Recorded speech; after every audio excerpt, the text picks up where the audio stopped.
Seminggu sudah, Dedi Mardiansyah, Kepala Balai Pelaksanaan Jalan Nasional BPJN Kalimantan Barat, ayah Dr. Koas Lady Aurelia Pramesti, tidak datang ke kantornya di Jalan Veteran Pontianak.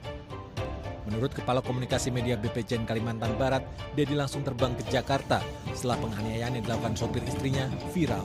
Nazarudin menambahkan, saat penganiayaan terjadi, Dedi sedang berada di Ketapang untuk meninjau pembangunan jalan.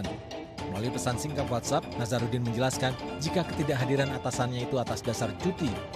Namun, Dedi baru mengajukan cuti pada Senin 16 Desember hingga 21 Januari 2025. Cuti selama 37 hari itu diambil Dedi setelah dirinya baru 3 bulan menjabat Kepala BPJN Kalimantan Barat. Menurut Nazarudin, cuti panjang tersebut bukan untuk digunakan liburan tahun baru. Selama ketidakhadiran Dedi, fungsi pengawasan BPJN Kalimantan Barat dipegang oleh pegawai senior. Pak Dedi ini mau 3 bulan di Kalbar ya. Nah, jadi selama di Kalbar ini beliau ini masih, jadi katakan ya barulah menempati posisi di sini gitu kan. Jadi beliau ini pun selama di sini pun paling ya balik lagi ke Jakarta, balik. Kalau balik lah selama dalam waktu 3 bulan ini.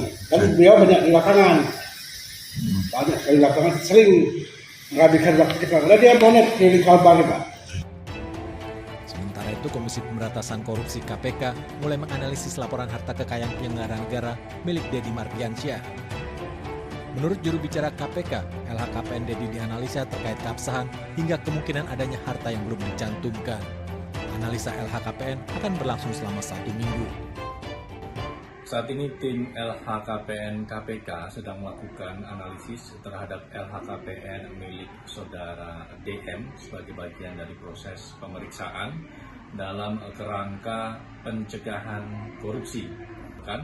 Tapi tim juga akan melakukan pengecekan terhadap harta ataupun aset yang diduga belum dilaporkan. Kasus penganiayaan Dr. Koas Lutfi oleh sopir keluarga temannya sesama Koas menjadi bola liar.